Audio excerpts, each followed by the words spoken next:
members of the Hylian army to do different discussions of video game topics.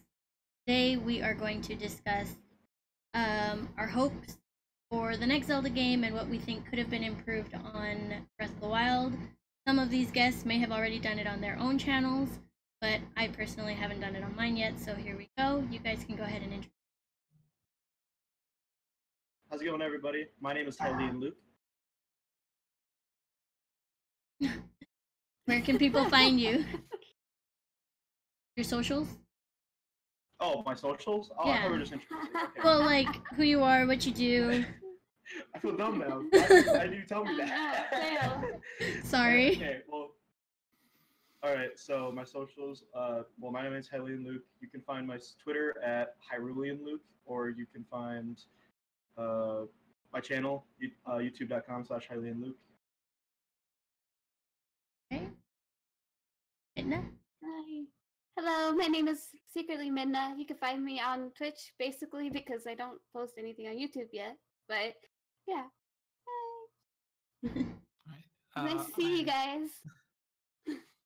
I am Jesse, or GameOverJesse, as some people may know me. Everything, Twitch, YouTube, Twitter, is GameOverJesse. So thank you, CC, for inviting us all. Yeah, thank you. No problem. Yeah. Okay, so the first thing that comes to my mind when I think of Breath of the Wild is shrines. I know that was a huge topic of debate with Zelda. You guys liked the shrines for traditions or a mix? I personally would have liked a mix of, like, I did really enjoy the shrines, but after 50 they get a little repetitive, and some traditional dungeons thrown in would have been fun. And are there any specific dungeons you guys wanted if you guys missed the original dungeons? I liked the dungeons up until you do the water temple. Every single installation of Zelda that I've ever played, I hate that water temple very much. I don't know why. What you, Luke? Something that I noticed in Breath of the Wild is that there is not a single cave in Breath of the Wild. It's all just open world landscape, but there's no caves to explore, which made me think if they were going to do shrines, like, yeah, they had some caves with one shrine and like a little Leviathan in it, but like there weren't any caves that were like mini dungeons or anything like that. So in terms of shrines, I would have loved to have variety. Like, I get that they had like the technological Sheikah theme, but I really wanted to have that variety in the technological theme, at least. Yeah. Like, it would have been cool to have elemental Sheikah tech. You know, just, I think that was a very missed opportunity. And just the lack of caves and lack of variety in the world was kind of a disappointment. What we did get is absolutely phenomenal, and I love it to pieces.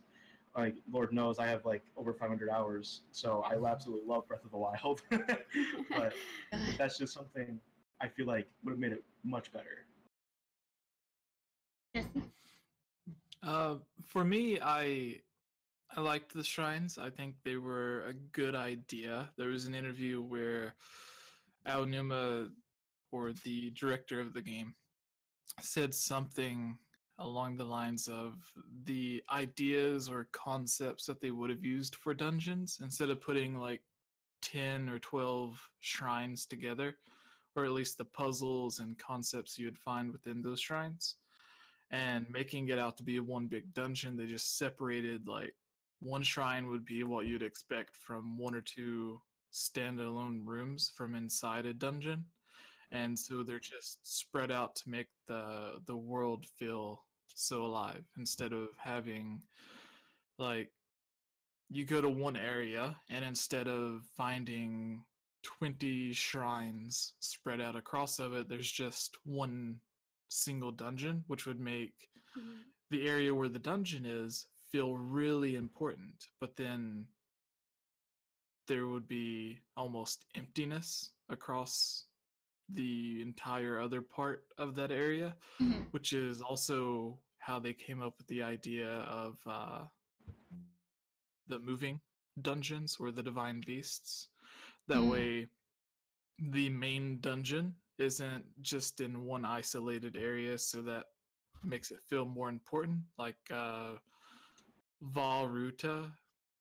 No, yeah, Yeah. not Valruta. I forgot the flying one. What was its name?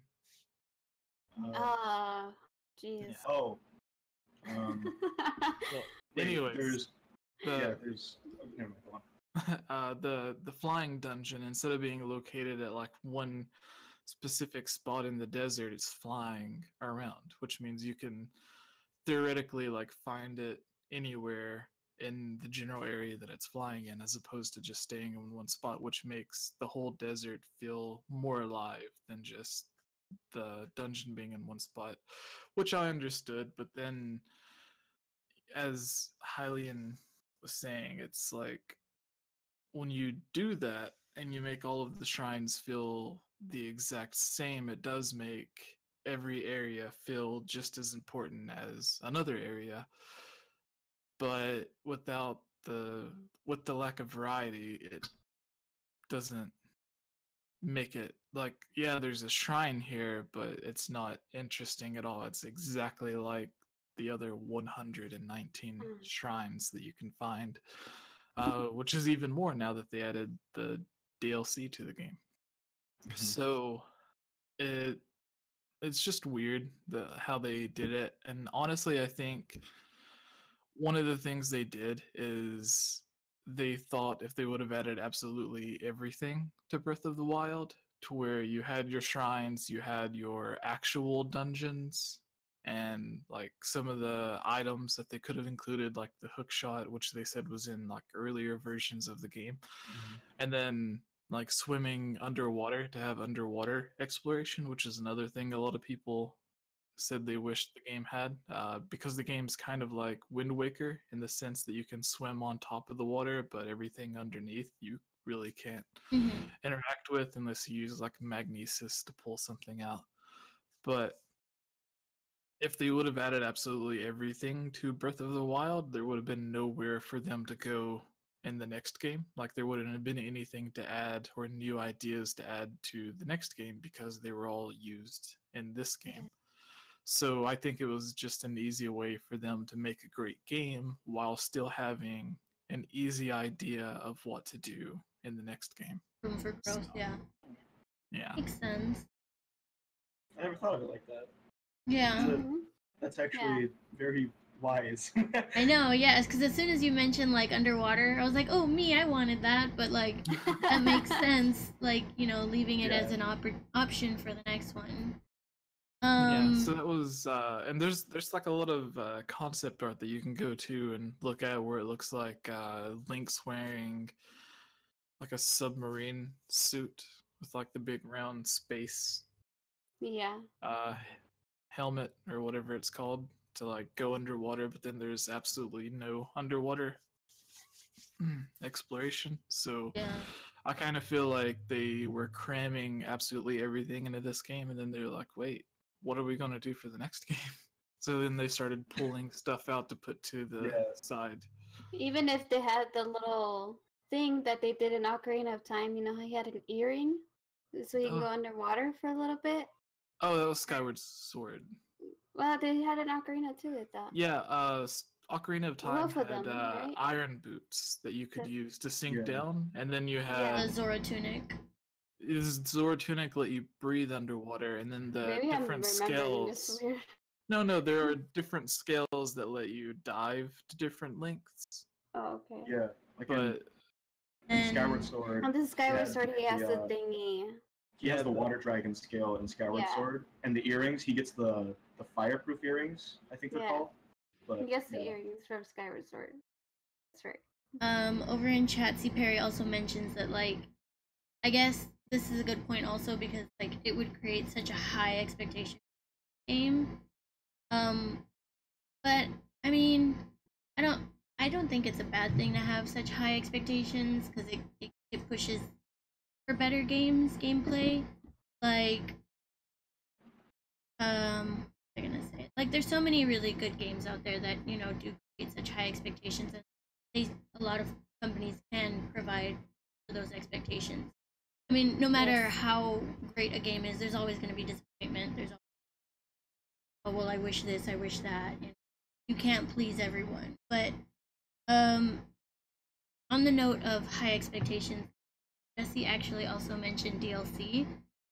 Have all of you guys played the DLC? I have, yeah. No, I haven't because No. Okay. I've seen it, but I've never played it. I'll be right out. The next, here, let me. The next thing I wanted, another topic. You guys wish there was a companion or no? I mean, kind of, but not really. It was kind of cool, especially since we had Navi in both Ocarina and I think Majora's Mask. I haven't played it yet, but I think I've seen her. It's another fairy. But he still had a companion, yeah. And then like Wind Waker, Wind Waker, he has the boat.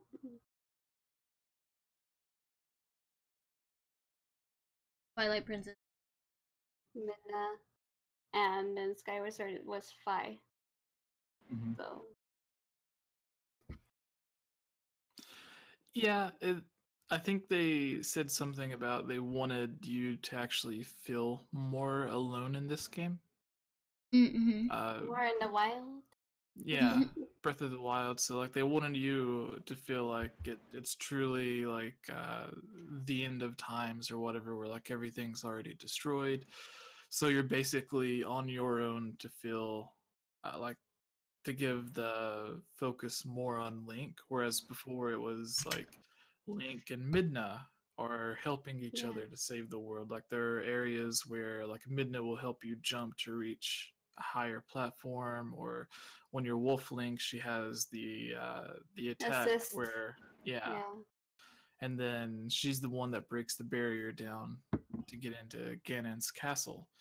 Or Ganondorf's castle. So in this, I think they wanted just to put more of a focus on how important Link is, as opposed to someone helping him along the way. Although there are people like the champions who, in their own way, do help, but they don't like leave their areas to go out and help. They just give you basically what I would call like the dungeon item. Like you go through the dungeon, and then once you're out, you get this new ability. So is basically they helped you, but they weren't like actual companion characters. And then Wolf Link is kind of an optional companion character.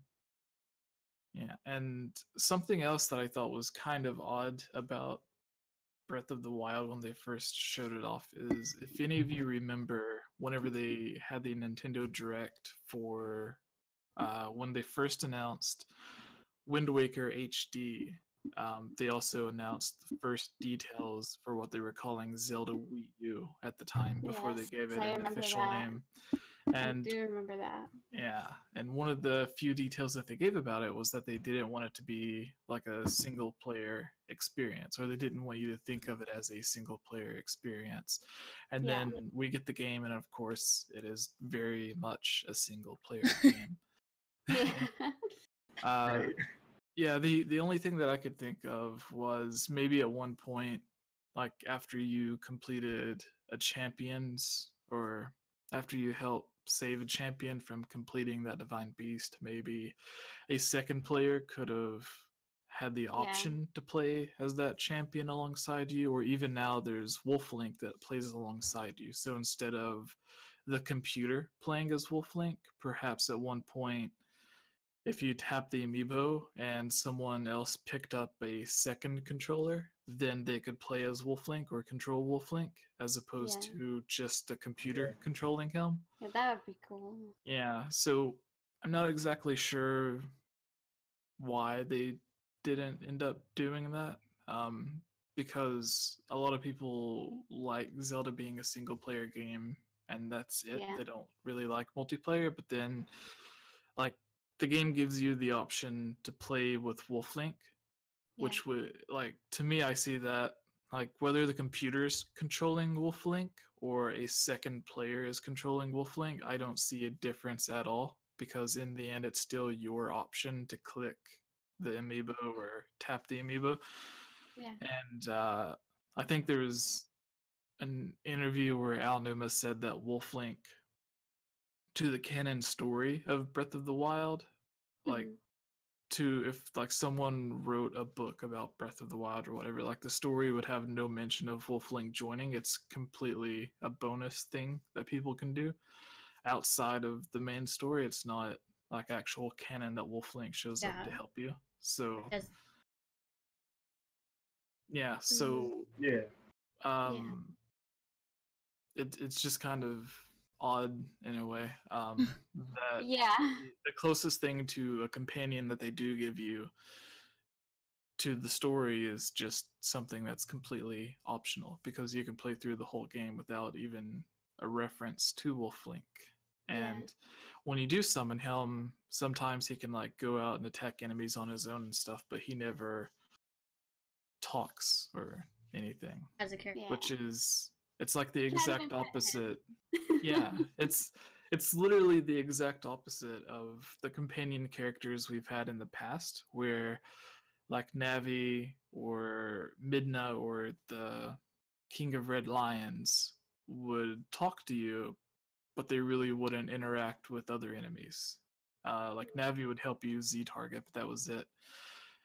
But with Wolf Link, it's the exact opposite, to where he never talks to you or gives you advice or hints. He just strictly attacks and gathers items and stuff.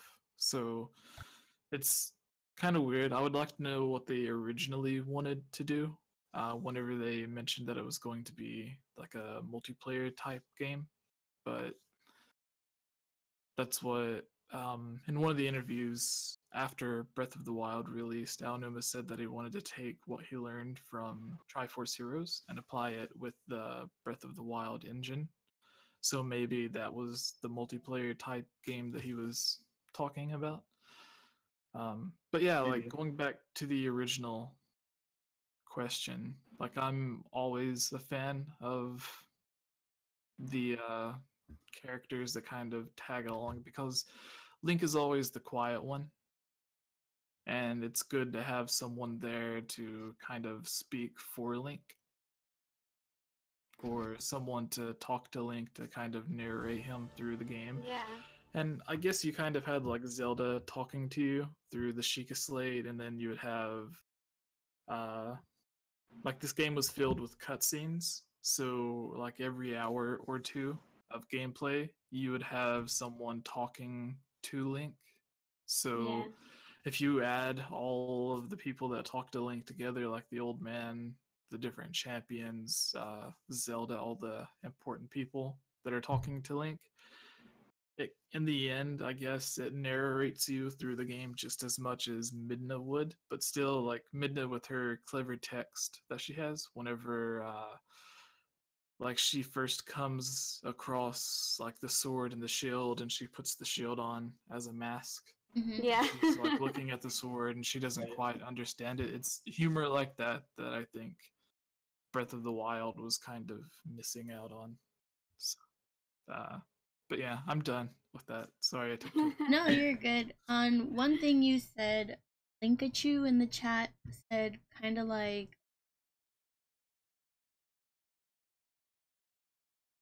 Mario Odyssey on the Switch. I saw it a long time ago. Yeah.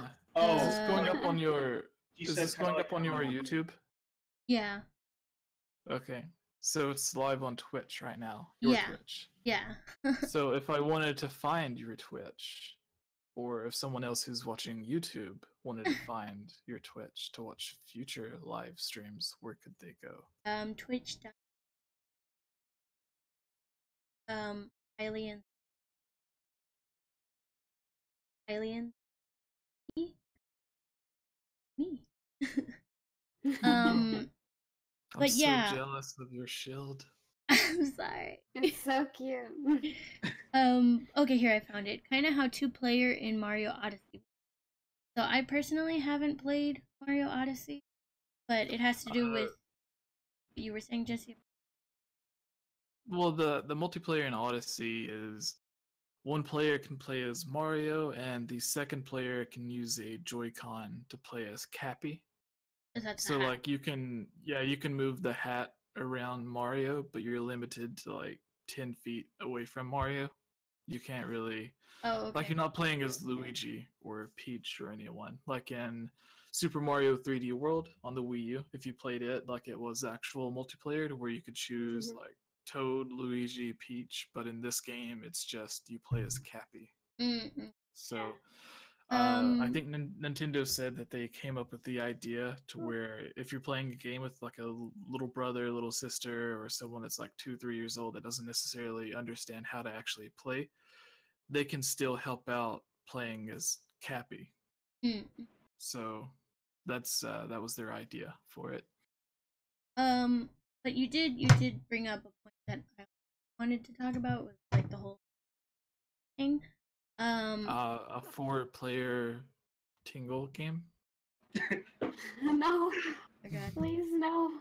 Please no. But yeah, I know there are a lot of people that I guess would object to it. You know, there's Vomito. Meadow, yeah. Yeah, it was Vomito. Gibbs is watching and he commented on my Discord Vomito.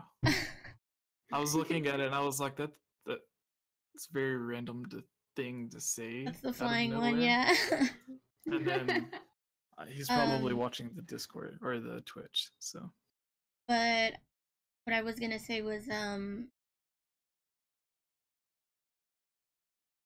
multiplayer. Oh yeah. You were talking about how you wanted possibly 4 tingles. No. You can't deny that a chunk of very they don't like to a lot of what Zelda they don't change. There are, you know, a lot of fans do like change, and I do notice that a chunk of the debate, mostly because so many people change. I do feel like a lot of people might object to the idea of an online Zelda game or multiplayer Zelda game. I would Can like. I share? Oh yeah, go. A secret to everyone. Okay, oh, no. So does everybody remember A Link to the Past? Yes. Yes. Yep.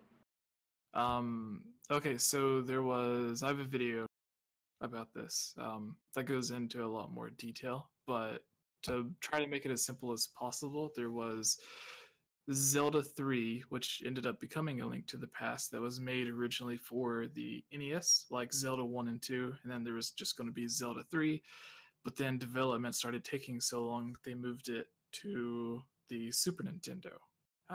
And they kept the story, they kept all the gameplay the same, they just updated the graphics. And it was completely finished, and they were waiting to release it, but Nintendo didn't want to release too many games around the same time, and I think Dragon Quest or something else like that was about to come out from Square Enix, and they didn't want to release it alongside their game because then they would like one game would get like half the sales, the other game would get half the sales, as opposed to releasing them on their own. So they ended up just working on it and like working out all the bugs and stuff, and then it ended up becoming A Link to the Past. And they released it like several months later when the other game had already come out. But Zelda 3, what they were going to release and what would have released if they didn't keep the game and keep working on it and fixing stuff and changing a few things, was Zelda 3. Miyamoto, there's an interview where he said Zelda 3 was originally going to be a lot different than A Link to the Past, to where it was going to be a multiplayer game, kind of like what CC was talking about, but it would have been a 3-player multi-game, kind of like Secret of Mana, if anyone's ever played it. It was a 3-player RPG on the Super Nintendo. And A Link to the Past was originally going to be the same, but one person was going to play as an elf boy, as he called it, which would have been Link. One person would have played as a female fairy, which is another tradition that people always get upset about, the idea of playing as like a female hero. And then the third, I forgot what it was going to be, but I always thought it was interesting that the third Zelda game would have been a full multiplayer game, to where one of the characters may have been Link, but the other two would have been two completely separate characters, and one of which would have been a female hero. So, and then I guess like the idea of playing as a fairy carried over to the next game, which would have been Ocarina of Time, where you had a female fairy as your partner, as opposed to being able to play as one. But I thought it's interesting because people or fans always say like, no, it would ruin the series. Miyamoto or Nintendo would never make a female Zelda game or a multiplayer traditional Zelda game.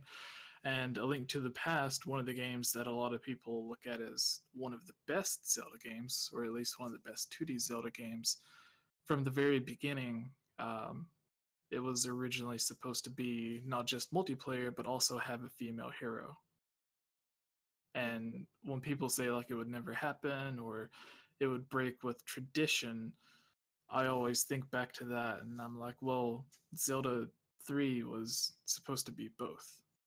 Yeah. So all the people that are complaining now, if Zelda 3 would have came out like it was originally designed to, then the Zelda series would have been a lot different now. Like maybe since Zelda 1 and 2 had you only playing as Link, and then Zelda 3 had you playing as 3 characters, maybe it would have switched to where, kind of like Final Fantasy, you play as different heroes every single time, instead of the same hero every single time, or at least a similar looking hero. So, yeah. So, on that note, that's actually all I really wanted to talk about. You guys like a female hero or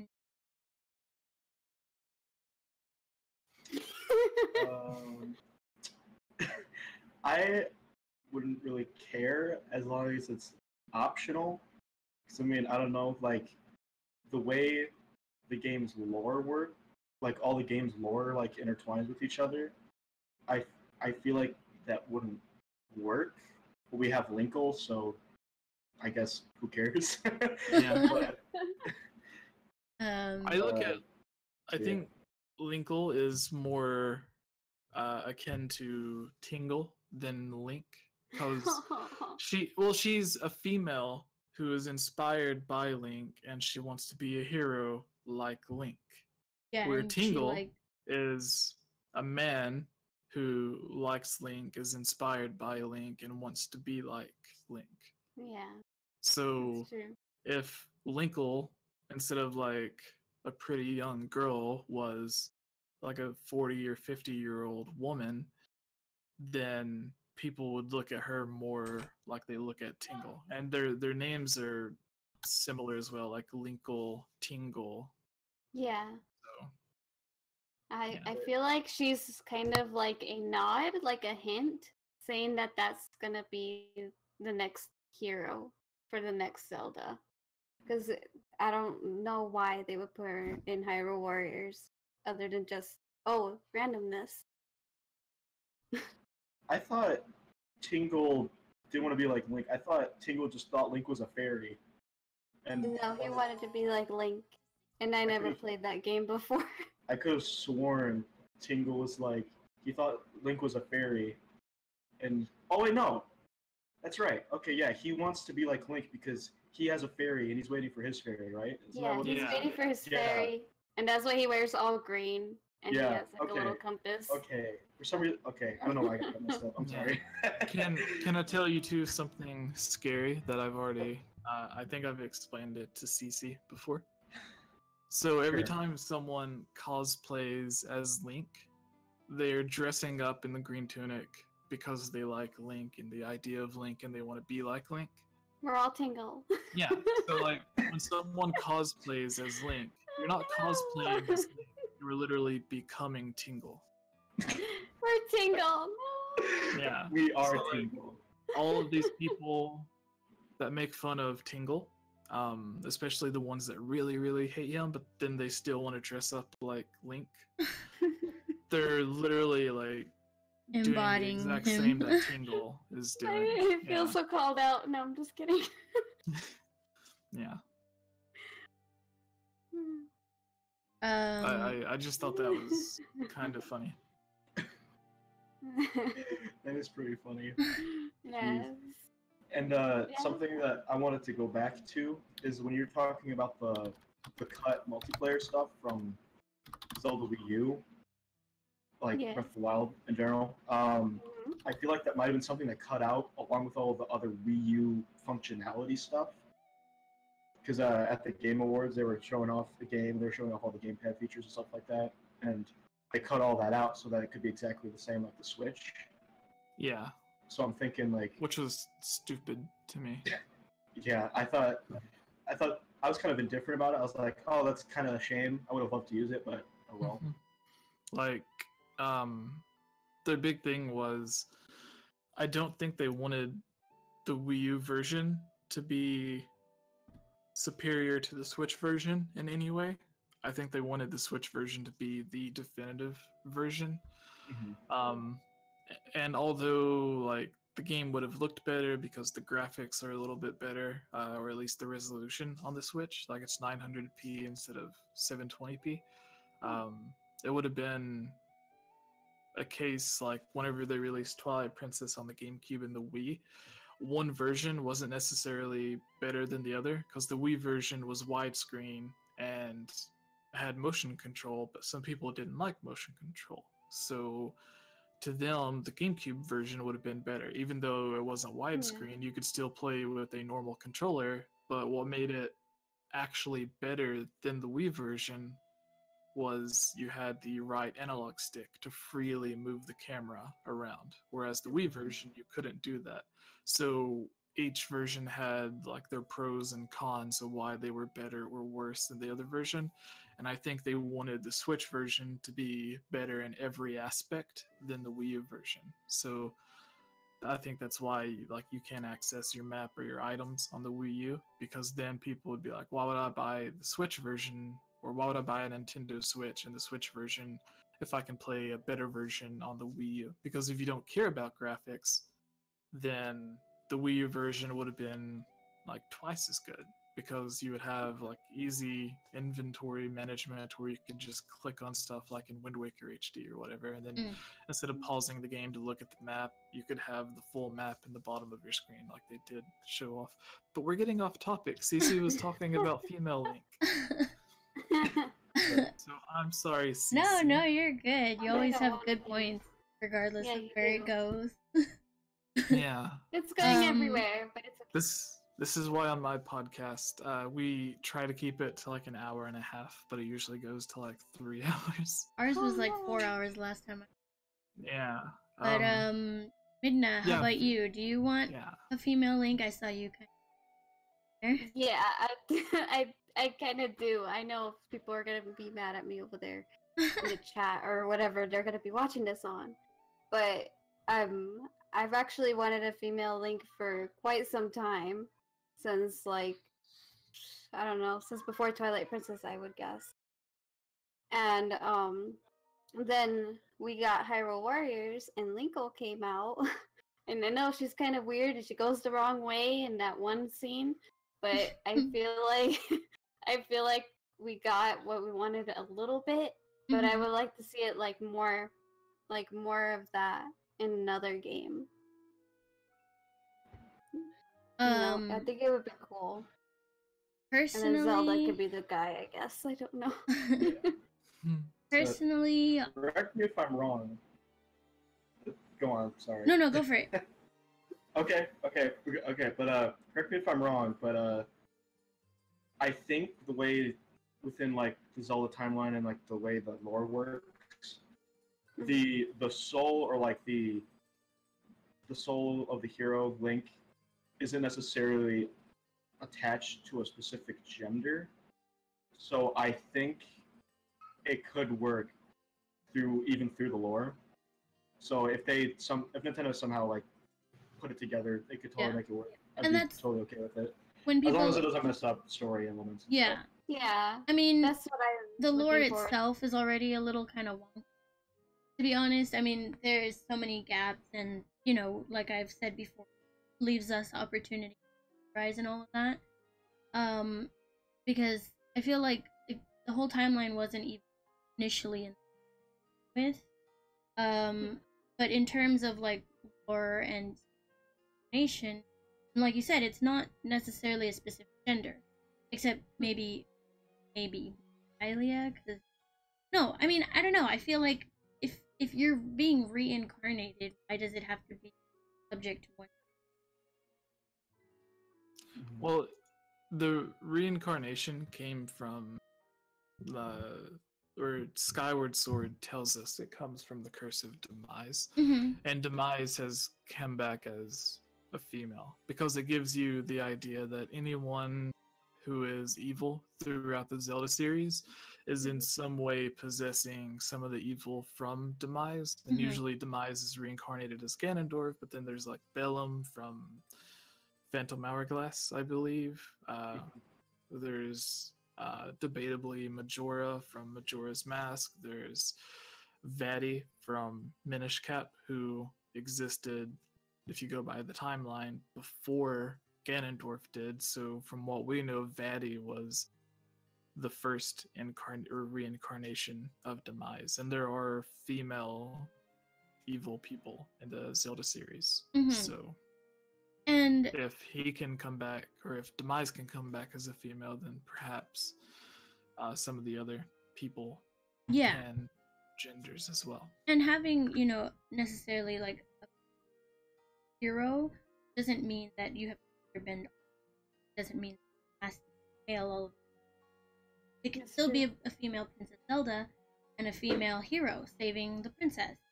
I mean, and that might create a whole other controversial topic on relationships, because I know there's a lot of people that ship Link and Zelda, and there's also a lot of people who kind of don't ship them, and that's kind of what I lean more towards. I don't ship Link and Zelda together, just because more than half the time, nice. Unless it's like maybe the only two that I would ship specifically would be like Skyward Sword and Breath of the Wild. So I mean, like I said, having a female good.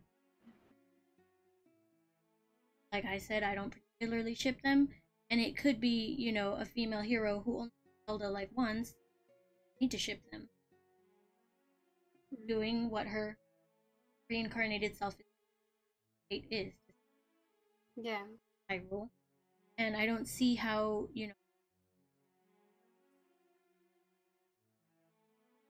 doesn't have to.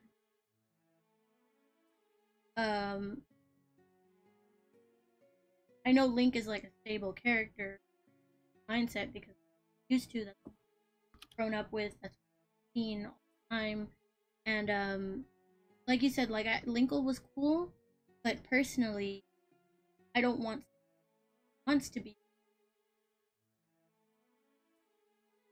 That's true.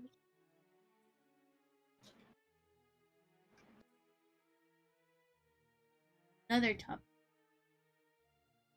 was on the female Link, before we get to the next topic, can I paint a scenario for you guys? I think this is I said this the same on my channel a few times, because in our Zelda mailbag we get some people that ask the same question, because I guess it's just a topic everyone likes to think about. But okay, so I think this is the best way to make it so that everyone is happy, and I took inspiration from Pokemon, where the game literally starts and it asks you, are you a boy, are you a girl? So has everybody played Wind Waker? No. Okay. Do you know the story of Wind Waker at least? Yes, I do. Okay, I just so never played. Alright, the game begins with Link being woken up, as he always is, but this time he's being woke up by Errol, his sister.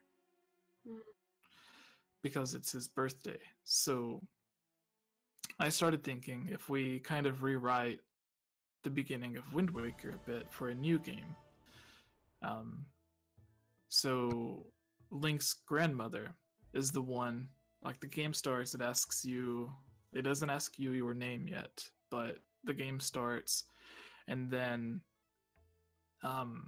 Link's grandmother walks in the room, and you see two kids sleeping in the room. It's their bedroom. There's a bed next to the left wall, there's a bed next to the right wall, and Link's grandmother's like kind of standing in the doorway that's like in between the beds, and she says, "Wake up." And then it's your job to choose, do you want to wake up the person on the left, or do you want to wake up the person on the right? And one's like the boys against the left wall, the girls against the right wall. And then after you select which one you are, then it lets you type in the name that you want. So you can choose like Link or Jesse or CC or Linkle or whatever, Tingle, whatever you want your name to be. But it lets you choose who you are. And then the game, so they're both identical twins. That way the lore can stay up since they are identical twins and they share, or I guess they couldn't be identical because one's a boy and one's a girl. But they're Eternal. Yeah, they're twins, so the game could say that, like, since they're both from, the same thing, that they could share the spirit of the hero, and that would be a good workaround because then there is still a male hero, but then there's also a twin that's the female hero, and what is it? Like, the game would play out very similarly, no matter what you choose. It's just in one conversation, someone would just say he instead of she when referring to you. So like that would, and then maybe like some of the text would play out where people would be maybe a bit nicer to you if you're a female, and then if you're a male, maybe like they might expect more of you. Because like if you're a girl swordsman, maybe someone would be like, well, there's all these male knights, why are you, taking this on yourself? Whereas if you're a male, they might be like act as you have more of a responsibility to do things. I don't really know how they could play out, but they could just keep it to where it's exactly the same for each person, and then it's completely your option to say like who saved Hyrule, and then the canon story could be that they both worked together to save Hyrule, and then it wouldn't be a thing of like Link having to save Zelda, because in some Zelda games Link isn't saving Zelda, like Majora's Mask wasn't about saving Zelda. Wind Waker, like a little bit of it was about saving Zelda, but the first part of the game was about saving your sister, and then Tetra kind of joins you on that quest as well.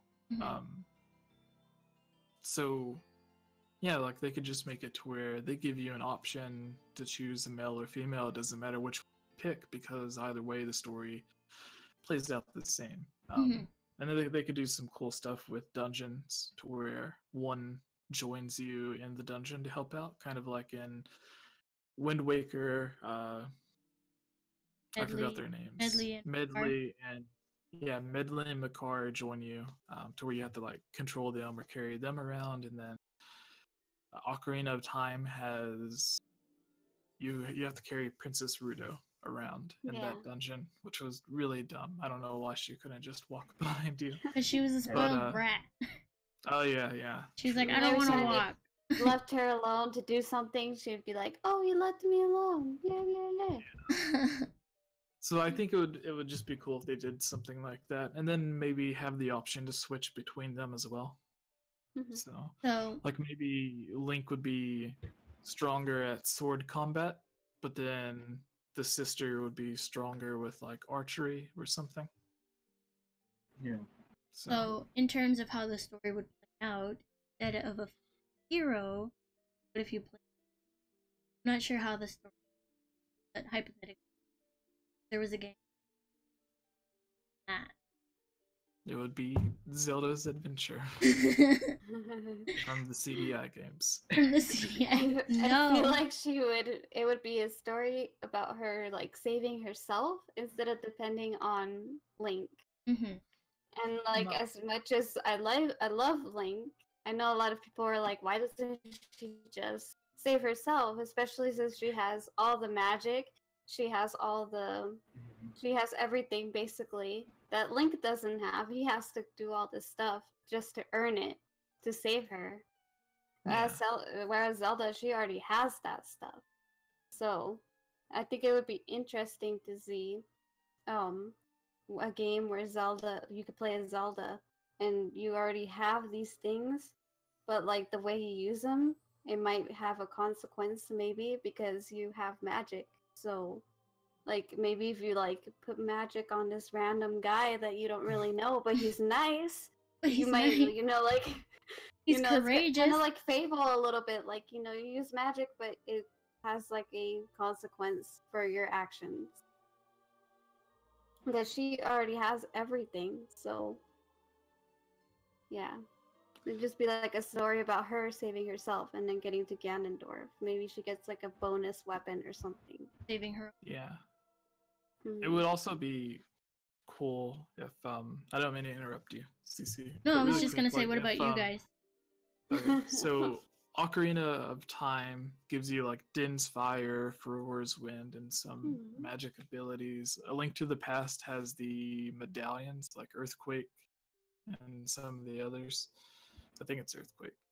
And then Breath of the Wild, you can use Rivali's Gale and Bosa's Fury and stuff.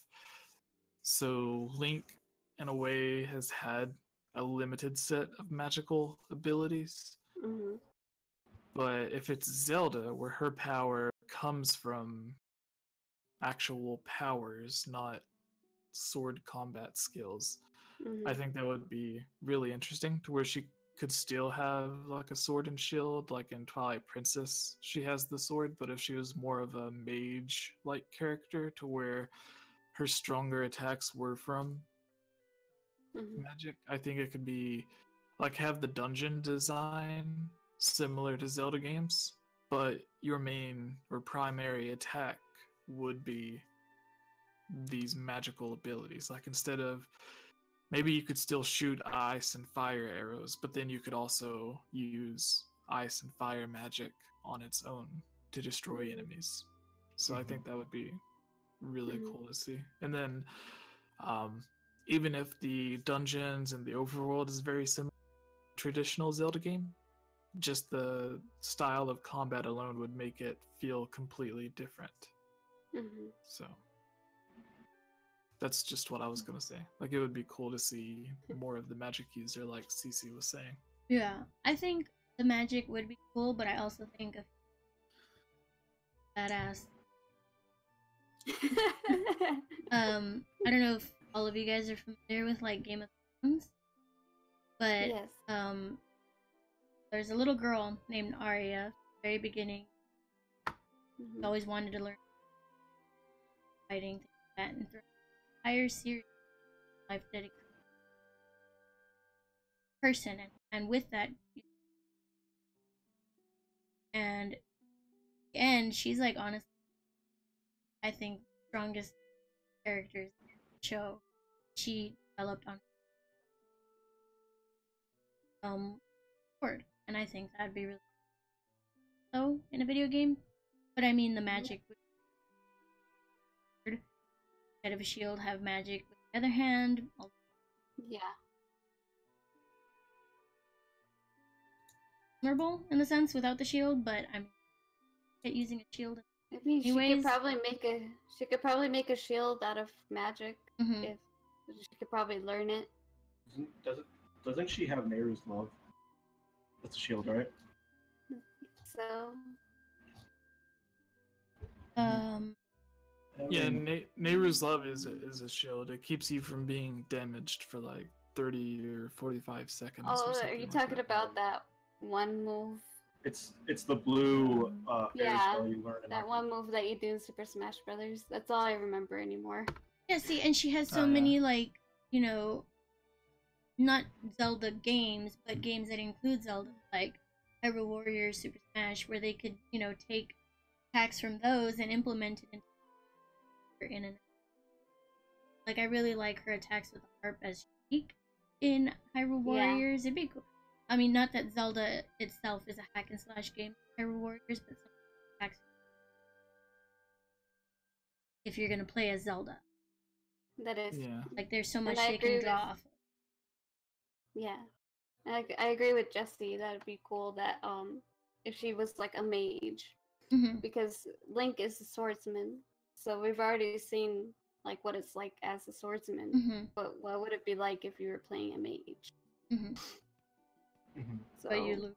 That'd be cool. I think that would be really interesting because, like, honestly, Zelda is more than capable of protecting herself. mhm. Like, Ganondorf or Demise or whatever evil is like threatening the land.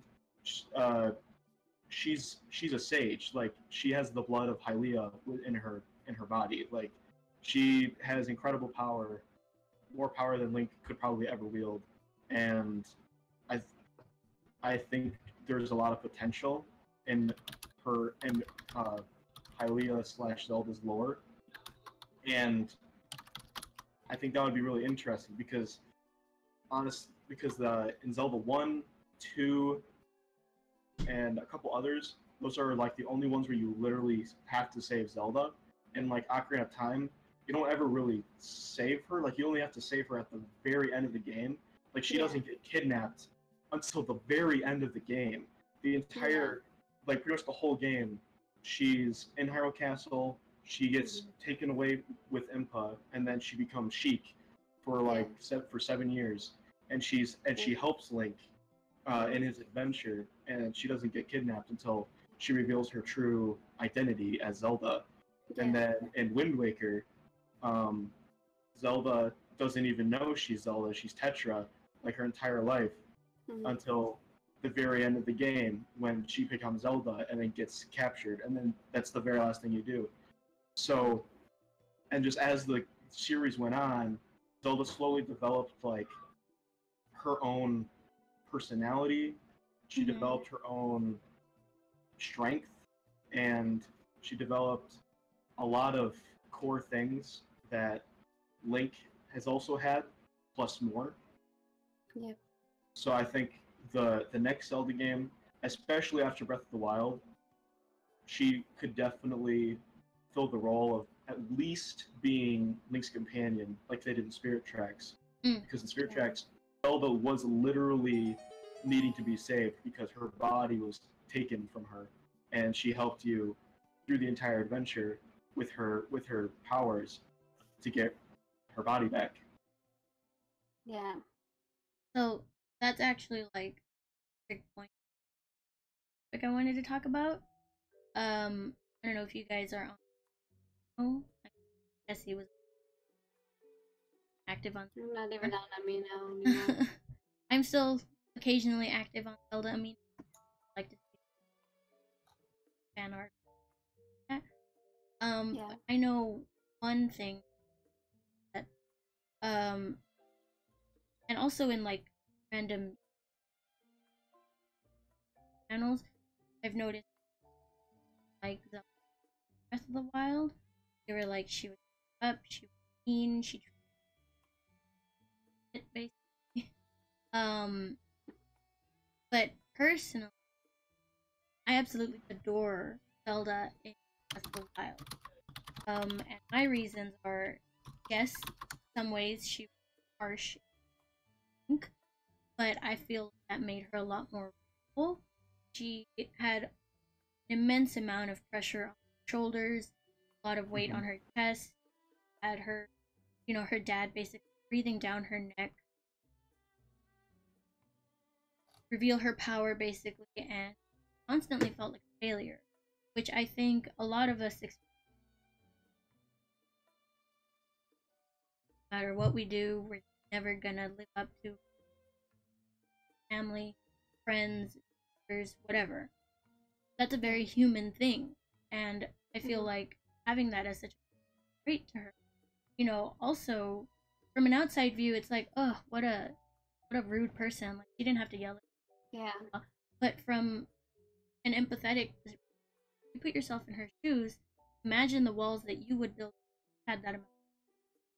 Of course, you're gonna get upset at some guy that everyone feels you need to protect you.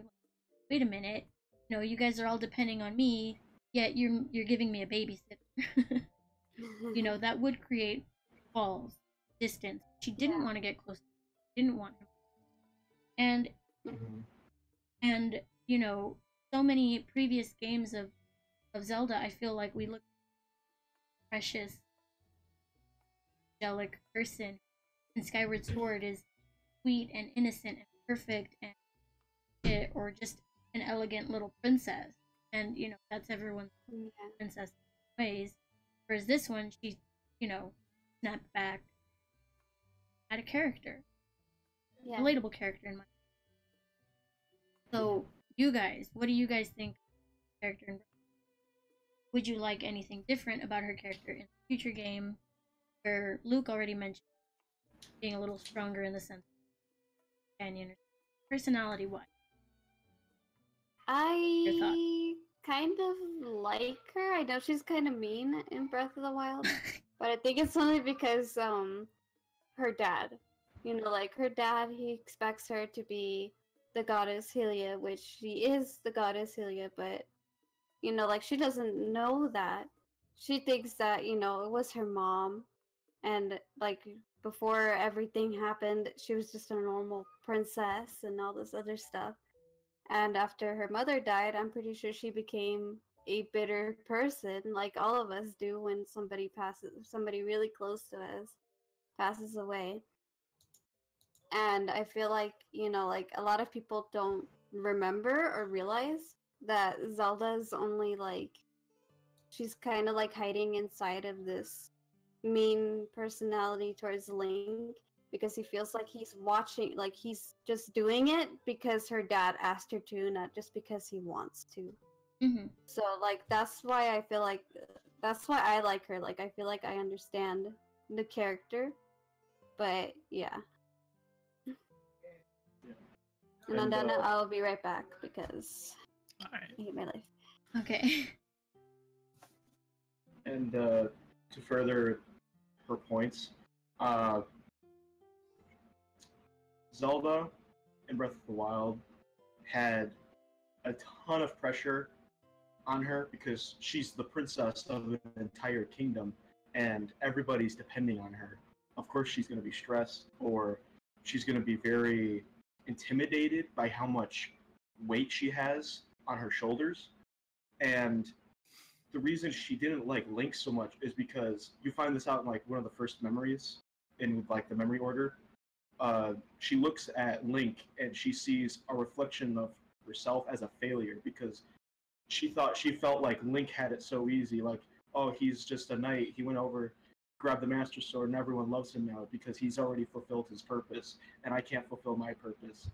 But as they get to know each other, and she finally gets Link to like talk about himself, and she finds out that Link doesn't talk because he has everybody's eyes on him, and he feels that it is best to quietly carry the burden of the hero, because if he were to misspeak or say something that people wouldn't appreciate, that'd be a big taint on his reputation.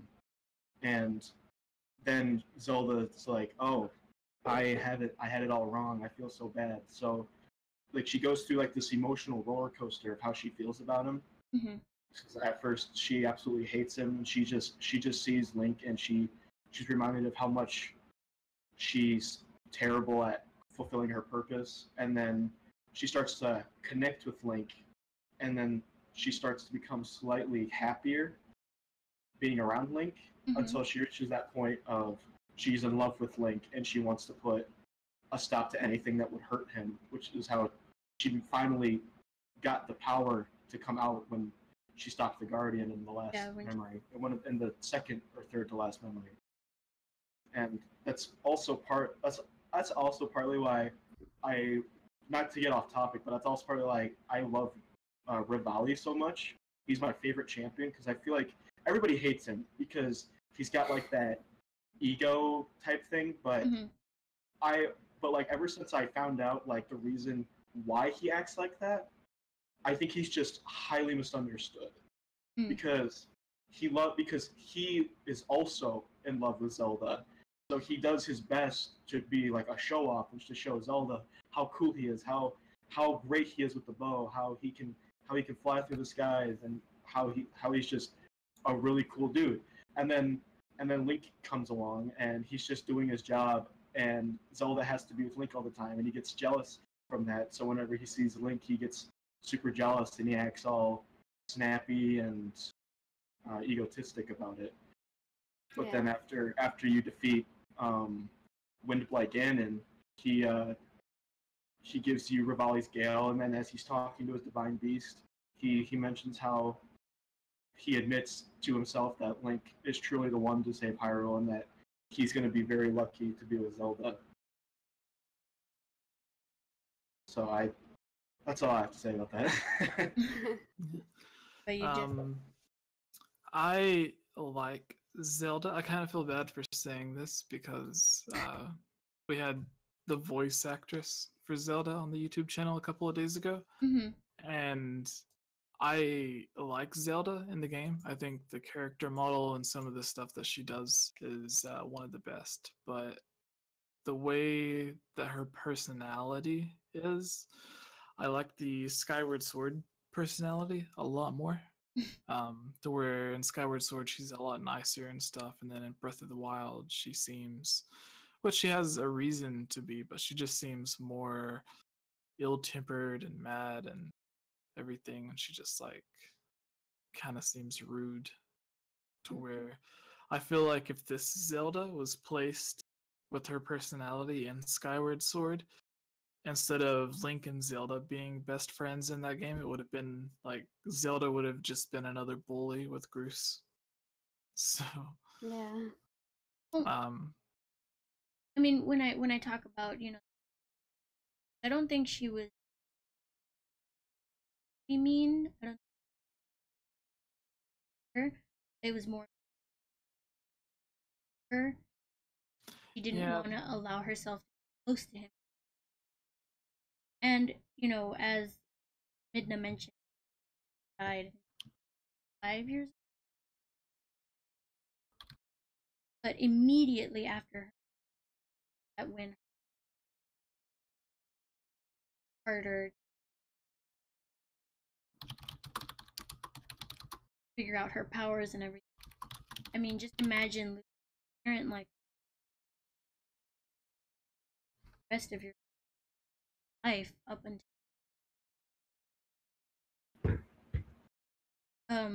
she turned 17. 17. Imagine those amount of years not being able, feeling kind of alone. Link never talks, can't express how she feels to him. Her dad, she can't open up to him. No, what do you do? Have time for this? You need to do this. That's just like constant punches. Sure, she feels like maybe a punching bag. And that's where I feel like if she were in Skyward Sword, it would be different. Have that amount of pressure causing her, putting these. It would be a different scenario, and she'd be able to show a happier side of her that might have been there when she was younger. Birth to 5 years old, her mom, completely different person who kind, heart, loving, and sweet, because she's capable of love. She loves Link, and she does what she needs to do to save him. It's not that she was just a mean person. So, I mean, that's why I like her. Yeah. I get what you're saying, but like most Zelda games, like A Link to the Past begins with like Link's uncle dying, or I think it's his uncle or whatever, and then Like some of the other Zelda games, like Wind Waker, begins with his sister being kidnapped, and then we never really find out who Link's mother or father is. We don't like some games have Zelda's father. We don't see him in Ocarina of Time, but he's mentioned. Um, Wind Waker, we see the king, but we don't necessarily see Zelda's father in it. And a lot of times you're led to believe that Zelda's mother has either passed away or something. Like in Ocarina of Time, there's never of her mother. So it leads you to believe that she died at a young age as well. So like, I don't think that that scenario is different from many other Zelda games. Mm-hmm. It's just in Breath of the Wild, she just seems more on the rude side, which she is like trying, like she has all the pressure and stuff on her. But I feel like if it was a Skyward Sword Zelda put in that situation, then she would have been more willing to have people help her accomplish it instead of trying to do it on her own. So that's just the way that I look at it. Like she was more like she wanted to, I guess, prove to herself that she could do everything, whereas some of the other Zeldas were more willing to have people help them. Like even in Wind Waker, Tetra is like the most bad version of Zelda that we have, because she's a pirate. She's actually out hurting people and robbing them and everything.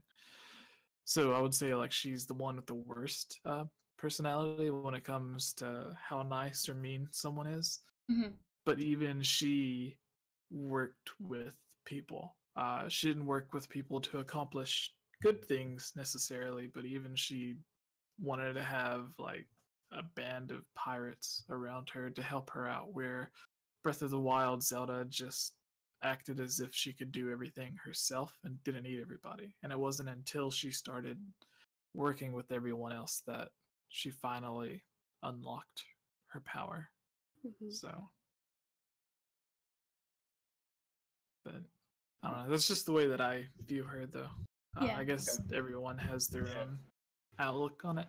Yeah, Yeah. of course. There should have been a question that we asked Patricia when we had her on. Is like, how did she view Zelda with Character. like, yeah, because the last question we asked her is if she could voice Zelda in a new Zelda game, Mm-hmm. would she rather it be a new iteration of Zelda, or would she want it to be Breath of the Wild 2, to where she could continue voicing the same character, but instead of like it being literally the exact same character, it'd be like a new version. So she has a chance to play, although it's the same character, it could kind of be like playing a completely different character. So And then separating from my topic, Luke mentioned, is there anything that we left out that you wanted to talk about specifically? I mean, Jesse covered a lot of stuff. So I was like, oh, there goes that. I just like looked at my imaginary cross, my imaginary. I was like, oh, check. I don't have to talk about that now. So, I mean, yeah, I'm kind of ready to talk about our next big topic. If you guys are. For the next Zelda game, I know that you. Would you guys want a 2D game? The 3DS. No, Nintendo keeps saying that 3DS isn't dead, but I remember 3DS. yeah. It totally is. How many 3DS games did they talk about this C3? None. Yeah. So how would you guys feel about a 2DS game? I know it's portable, but you could also have a 2DS game on the big screen.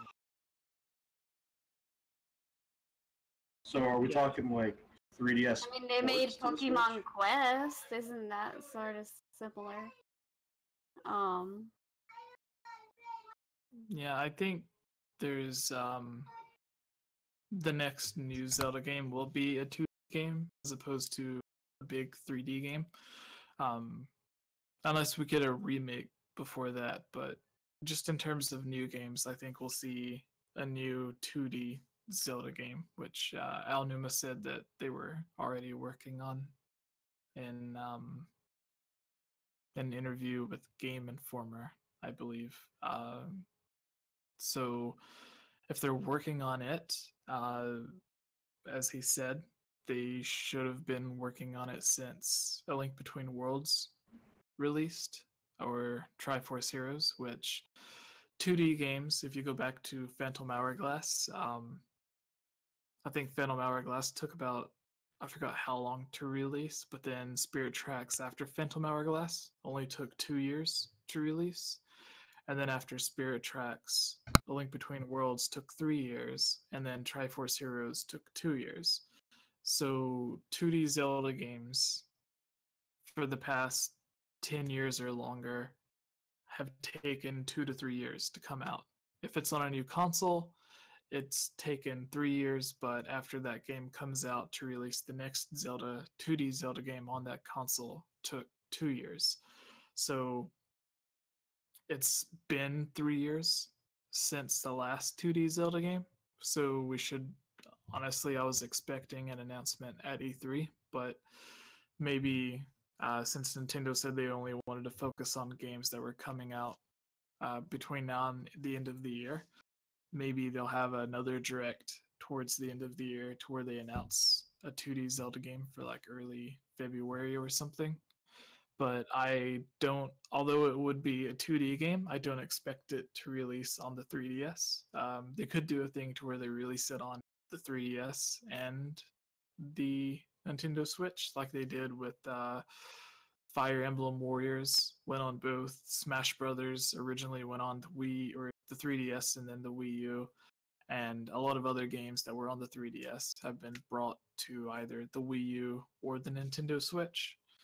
So Nintendo has shown a pattern of releasing a game on the 3DS and releasing it on the Switch shortly after, or releasing it on the Wii U and then the 3DS. I think they did it with like Yoshi's Woolly World. They even added in new characters for the 3DS version, where they built the game for the Wii U, but then they ended up releasing it on the 3DS. They did the same with the Mario Maker. So I think they could do the exact same with the 2D Zelda game. If it is able to run on the 3DS, then I think we could get that to where it's something maybe like A Link Between Worlds, but looks a little bit better. So it's like 2D, but it still has like the 3D models and everything. And then they could possibly release it on the Switch or release it on both. So otherwise, it'll be like maybe 3 years or longer before we get the next big Zelda game. So Switch owners don't have to wait as long. Would be a nice way to kind of fill that in. So that's just my thoughts, though. And whatever the next Zelda game is, I really do hope that they use the A Link Between Worlds formula, but kind of like make it better.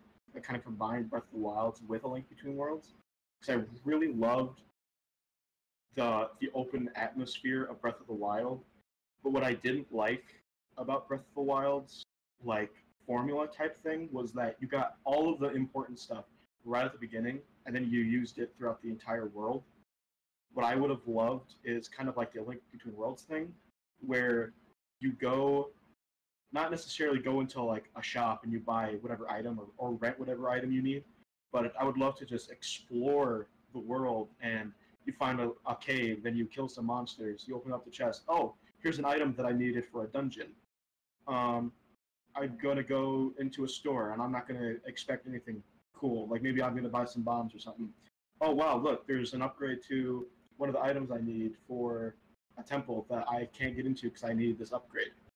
I would love to just see not necessarily the item you need in the temple, but I would love to just have kind of a mix of kind of like a Link to the Past, where exploring was required to beat the game.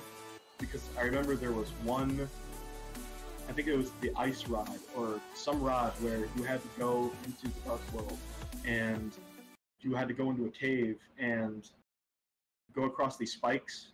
And when you went across the spikes with a certain item, you got the ice rod, and you needed that for one of the temples. I would love to see that again, but expanded upon, and just I would love to see that.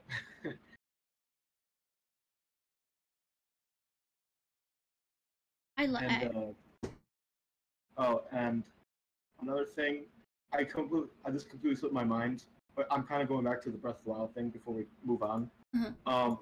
One thing that I also felt Breath of the Wild could have been so much better in, that I really hope that they nail in the next one, is the story, because I did not like Breath of the Wild's story. Like, it had a ton of potential, but they didn't really deliver, and I just wasn't satisfied. Because after Skyward Sword is like hands down my favorite story in all the Zeldas.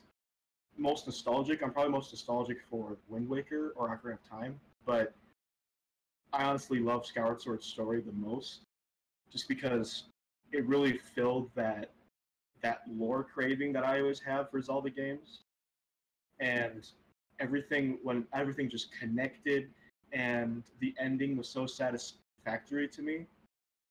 And then Breath of the Wild, it had a setup that was really good. You know, just you wake up 100 years after being asleep in the Shrine of Resurrection, and you're like, what's going on? It's like a big mystery story. You gotta run around, find out what's going on. And after you get the first 4 shrines, and you're talking to the King of Hyrule, and he talks about how you have to go to Kakariko Village, that it kind of starts fading after that, because there's no linearity after the Great Plateau, because you're allowed to go anywhere you want. So since it's open world, they really dumbed it down, because if there was big major story elements, it would have taken away the I can go here, I can go there aspect, because then they would have had to start cutting off areas until later sections of the game. So, and I know that good stories are possible for open world games, because I've seen the story for The Witcher 3.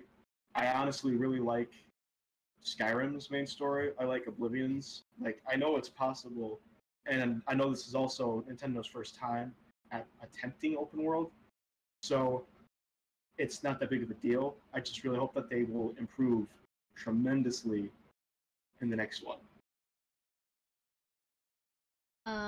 That's actually another too. So, story is something too, and it's funny you mentioned Skyrim. So, Witcher 3, you can literally go anywhere. Still has its quest, and it'll tell you where you need to go for that quest. You, as the player, can choose that way, or put it on hold. I want to go to this village first, then go over there, which I think was perfect, because it still keeps that storyline. Get a little confused here and there with side quests and stuff, but I mean, you still have that main story. All these other side quests feel very fulfilling. I can't really think of that really out to me, because the only thing that comes to my mind is shrines. Whereas, Witcher 3, this town is demolished. Let's kill the bandits that town.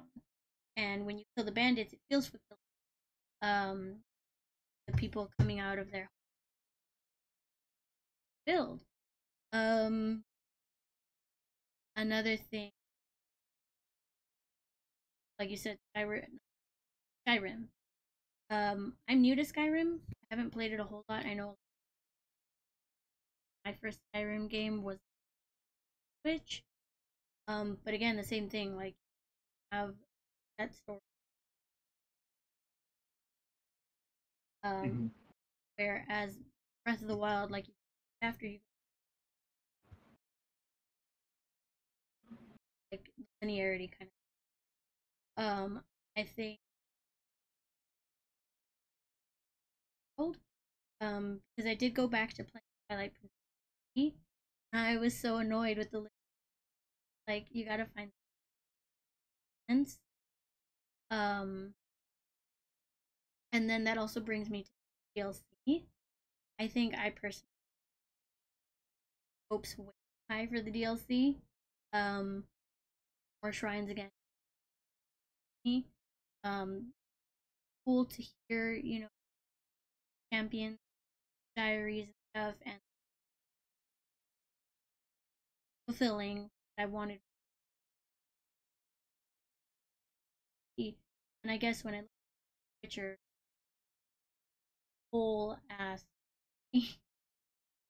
line had a whole bosses, multiple side quests. Um, so I was so hyped for Breath of the Wild. I think fun. I can Mhm. admit that. But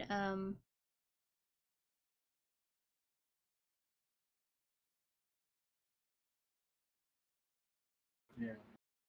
And I'm just overall kind of curious as to what Link's look is going to be like after Breath of the Wild, because the Champion's Tunic was made specifically for the game's story.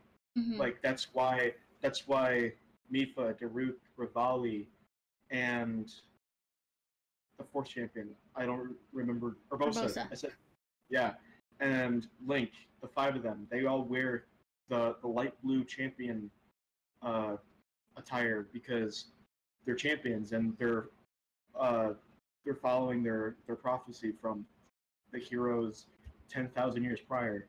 And but I'm just curious because I I'm wondering if they'll just go back to the green tunic for the next one, or if they're gonna try and keep the blue look, because I really like the new Link look, but I just don't understand how they'll put it into the next Zelda, because it wouldn't work for the next Zelda game unless they reuse the exact same story.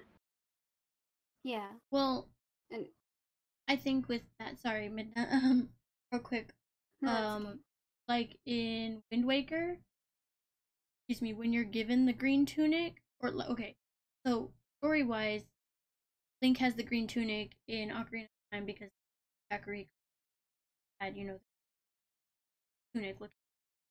Whereas Wind Waker, you don't have it, but you earn it, and at coming of age on his birthday, they say, oh, it's passed down. So even if they don't reuse the story, they could say like this is passed down.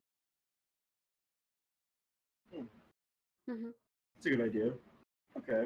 I feel like I actually feel never like thought of them that. adding it to other games, like in the Switch version of Hyrule Warriors, you get Link's Breath of the Wild outfit, and now in Super Smash Bros. Ultimate, you're also getting his Breath of the Wild outfit instead of just the regular green one. So I feel like in the next installment of the Zelda game, they're gonna put the blue one instead of the green one. Or at least as an Which, option. yeah, this is an option. Like maybe it'll be found in a chest somewhere, and it'd be like, oh look, you found an extra outfit thingy. So, well, it's still Zelda though, so that's what I'm saying is that they added that, and I feel like that's what they're gonna do is add it as a bonus. So Yeah, I think uh, traditionally, like Ocarina of Time, Twilight Princess, Breath of the Wild, does it a lot, but you can, well, even the very first Zelda game, you could change the color of the tunic that you. So in Ocarina of Time, you begin with they call it the Kiri tunic, and then you get the Goron tunic, and then the Zora tunic. But as Midna was saying, I think that the next Zelda game, if it takes place after Breath of the Wild, it could be that you start out in the green tunic, but then maybe someone gives you the blue tunic or something, and the text with it says that because the whole point of Breath of the Wild is to defeat Ganon for the final time. Like one of the lines says that he gave up his resurrection to have full power or to be at his strongest or whatever, which is why it has the weird beast, ugly demon-looking form. And they could say that this is the tunic of the hero who finally stopped Ganon for good. And then they could also have, huh? Oh no, continue. I was gonna say like they could have like the red and the blue tunic and other tunics in there as well, but then they could have that, and then like the one that he has at the end of the game, the Hero of the Wilds, could be like similar text saying that it could be the one that belonged to the hero or whatever that finally ended Ganon. I definitely like the idea of having able to change out given point. I like the variety that Breath of the Wild gave with outfits rather than match up that. But you actually brought up a point that I totally thought about. If this was Ganon's final reincarnation, where do you think the villain ends for? Well, the Yiga clan still exists. Like, Zant got his power from Ganon, but he was still, like, had the passion or whatever to, like, take control and stuff. So, even, like, without Ganon, there can still be evil people. Like, before Ganondorf existed, there was, the Sheikah War or whatever, where like the Sheikah group are known for being like magic users and stuff. And there's like the well where it talks about the person who in Kakariko Village, like I guess tried to defy the royal family or something like that. So imprisoned at the bottom of the well. So like there's always evil people that are unaffiliated with Ganon or Demise. So yeah, like yeah, like you don't have to have Ganon or Demise or to have a bad guy. It's just that's how they explained why they kept coming back so much. Like whenever like Ganondorf kept coming back, or even Vati. So actually, I think he appeared 3 times because the first time we see him is the second time. Like he had a backstory before that where he like came and did a bunch of bad stuff, and then he comes back. So I think that's just their way of saying like, why does he keep coming back? And then go, well, this is why. So yeah. It's interesting. Happened? I said that's interesting. Oh, okay. Yeah. And I was thinking that well, are we on what topic are we on right now? I feel like we're off track or something.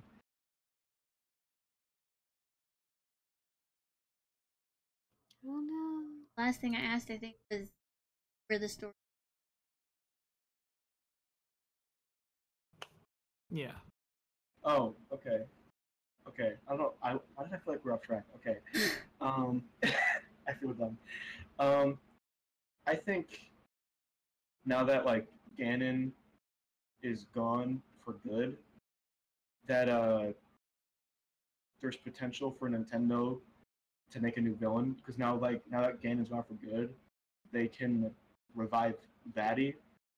I would really love to see a mainline console game with Vaati in it, because Vaati has a lot of potential from the Minish Cap and Four Sword Adventures. And since Vaati's like a mage, it's kind of like an anti-Hylia type thing. And I would really love to see Vaati like more outgrown as a villain. And they could also make just a new original villain for the game, and so on. And just, I always thought it'd be really cool to have, like, maybe in the next Zelda game, there's like a spiritual successor to Ganon, who has heard tales of the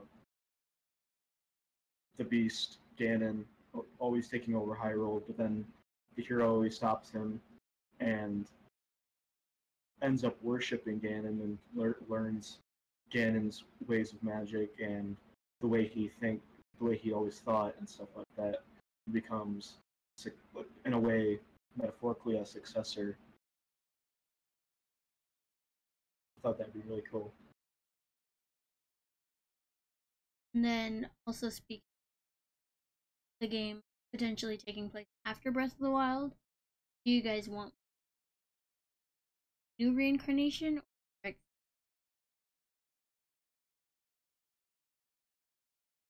because I know this one didn't it end with saying one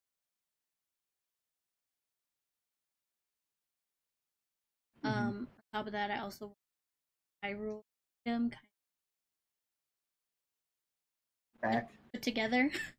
Don't yeah. want I want to be able to think that was something I really wanted at some memory after, but being would have been cool to have a memory. There's moments where he had like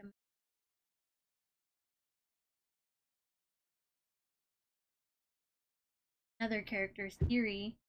So throughout the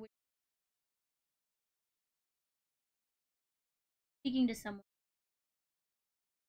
he explains what happened with. During that explanation, it cuts to being able to play a Siri for a quick few minutes to get through that would have been cool. That memory, even just for play play out what happened. And then it would Chica that once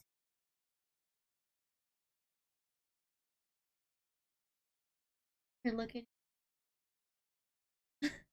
Yeah. you know, it would have been cool to play out that for any of the members being able to back to them. I think it would have been cool. Hyrule Castle Town, the memory rebuilt. Yeah, one thing that I really didn't like about Breath of the Wild was the lack of towns or cities. I understand that the setting is apocalyptic, so like everything is destroyed, but that isn't really my cup of tea to have that kind of setting. It was awesome to just explore the world though, because the game is absolutely beautiful, and I've spent so many times just sitting on top of mountains and just looking over the world and seeing all the different stuff. But in Breath of the Wild, there's like, if you don't count the 4 main regions where the divine beasts are, there's like 2 towns. There's like 2, maybe 3, and I didn't really like that. And none of them were even like big towns. They were just like small little villages. I really wanted to see at least Hyrule Castle, even though that was a given even in one of the trailers, that was a given. It wasn't going to be alive. It was very much dead. And it was very sad to wander around through Hyrule Castle Town and just see all of the malice and all of the guardians just being guardians and trooping around looking for people to kill. I just really would have loved to see cities and maybe even blacksmiths that can fix your weapons, have health bars for your weapons so that you know how much health is left in the because since all the weapons were durable and they broke after a certain amount of hits, I would have loved to see how many hits you had left before it broke. And if you gave a blacksmith a certain amount of materials, then it would fix your weapon. And there's just a bunch of little detail things that Nintendo could have included, but they didn't, which is absolutely fine, and they can absolutely include it into the next entry. And I just thought that was pretty disappointing, but I hope that they exceed my expectations in the next one. Which brings me to another thing. I thought this was kind of a plot hole, but I guess it doesn't really matter that much. In Breath of the Wild's memories and stuff, Link, yeah, he's the best knight in all of Hyrule. That's why he's Zelda's personal guard, because he's the best knight out of all of Hyrule. And not to mention, he's also the hero of Hyrule himself, because he has the Master Sword. He's blessed by the goddesses to wield the Master Sword. And yet, here he is without a shield. I've never understood why Link didn't have the Hylian shield in the memories, because in the lockout keep, I can't remember what it's called, but like the Hyrule Castle basement. It's after you defeat the Stal Goblin. No, the Stal Hynix. It's the Hylian shield appears, and like it says that it's a relic passed down through the royal family and given to the chosen hero. Something along those lines. And Link is the chosen hero, and he's the best knight out of everybody. So I never understood why he didn't have it in the memories, because if he had that shield, I highly suggest that he would not have died and even be needed to be put in the Shrine of Resurrection. And I just thought that was a little weird that he didn't have a shield. But if it works for the plot, then okay. I think he doesn't have a shield because of the whole, like he was asleep for 100 years under there without any clothes. So, let alone he had a shield or any of that stuff. So, I think that's why they didn't put a shield in there, because they wanted you to feel like he just woke up from this slumber. Well, no, I'm talking about before he had to be put in the Shrine of Resurrection.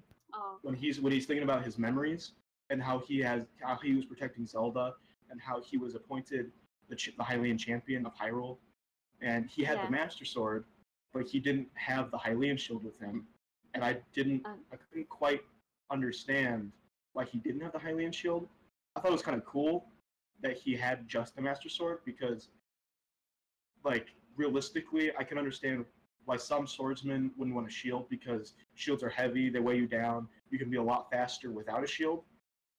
But Link has always had a shield. And almost every Zelda game, I can't even think of a Zelda game where he doesn't have a shield.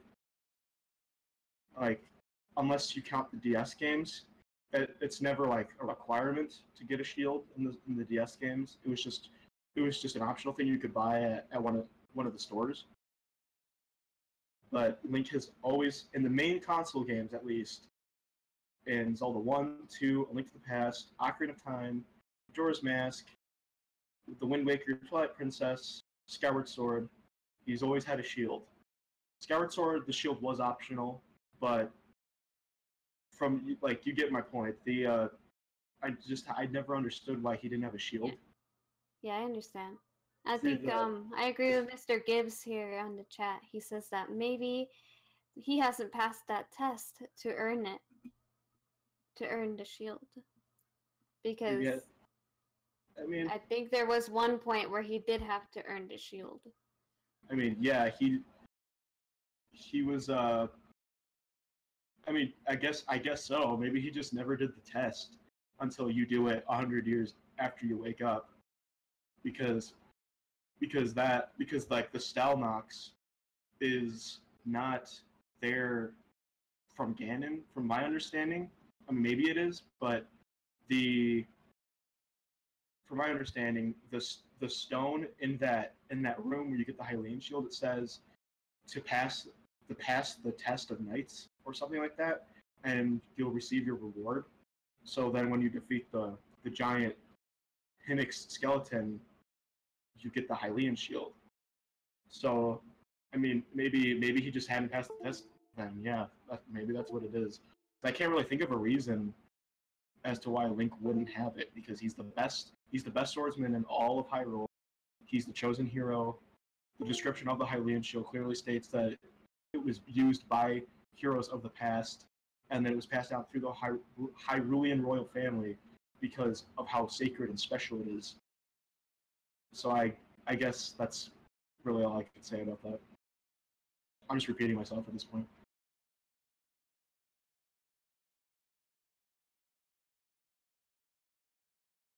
Do you have anything to say about that, Jesse?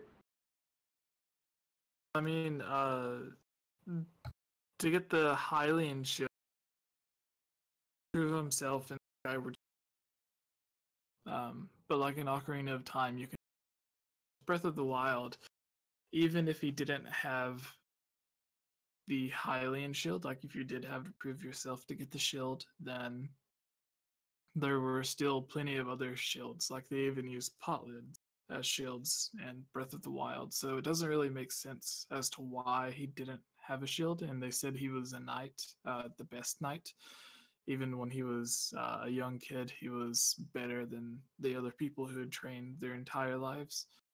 So all of the knights, like there are the knights shields. So maybe it was just that Link preferred not to have one, is all I can think of. Just that he felt more confident without a shield. So.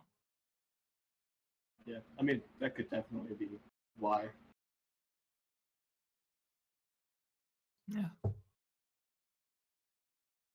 Everybody else? Did they already give their opinions or thoughts? I think so. Is there anything you wanted to add, Midna? Like, you know, like you said, it's kind of weird that he doesn't have the shield, but at the same time, like, I agree with that person in the chat that he said that maybe he just didn't earn it at that point, or maybe like what Jesse just said, that he feels more confident without the shield. So there could be a lot of different reasons why he didn't have it in the first place. But I feel like he like the fact that he gets it later it's kind of different from the other games where you get it, you know, right in the beginning of the game. It's like, oh, here's your shield, you know. So I just feel like, I mean, for me, I didn't really notice it because your shield always breaks. So Right.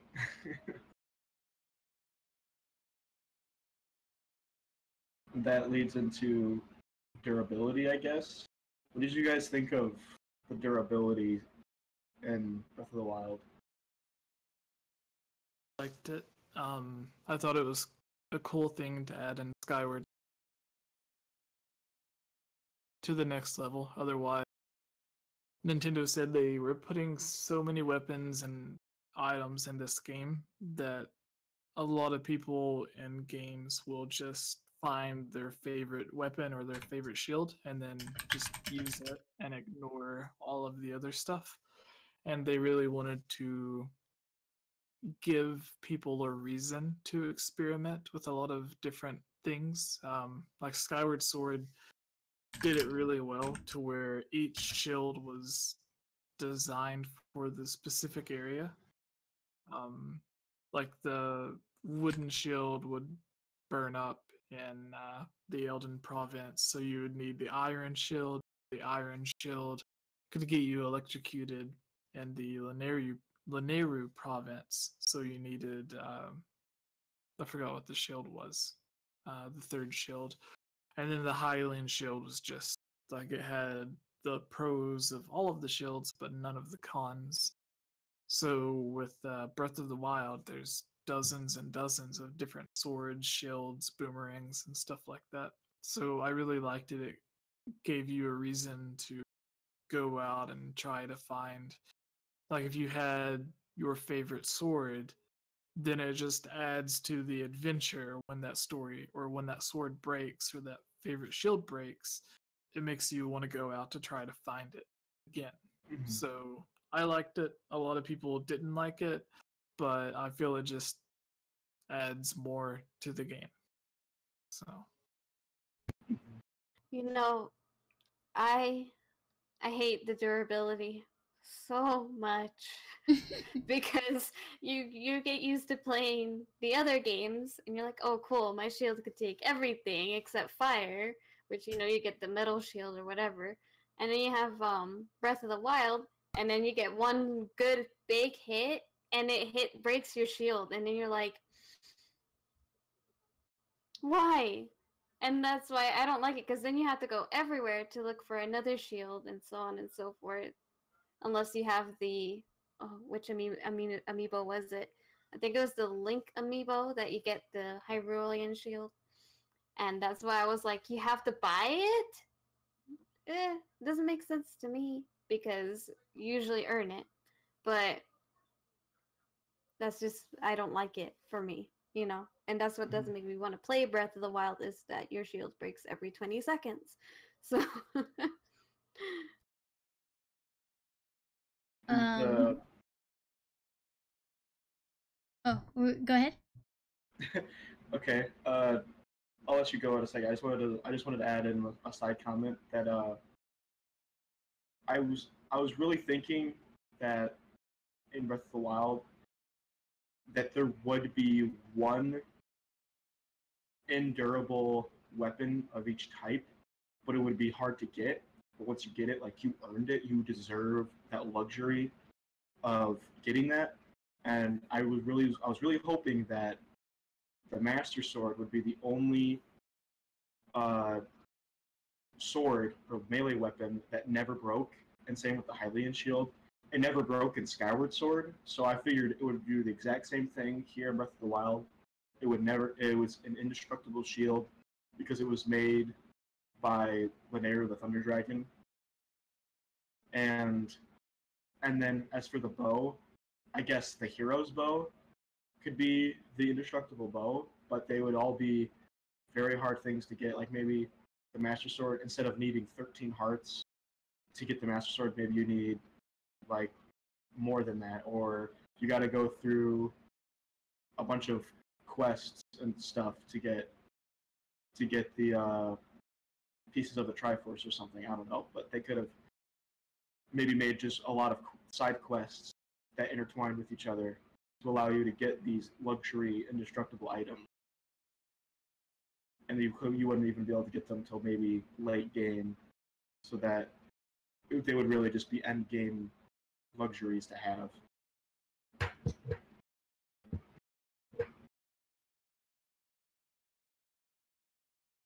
Sorry. I was gonna say, in terms of the durability, I don't mind it a whole lot. It did kind of suck sometimes when I was like, oh, that was my favorite weapon, or I don't remember if I can get it again. Um, which I think Luke said way earlier, I think would have been a cool thing to be implemented, would have been this. I know you can get, I think, does fix, but it would be cool to have a blacksmith because, like, I know in Witcher 3, you have a couple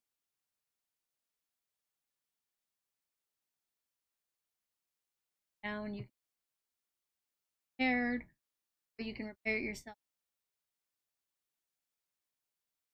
other sections in certain villages.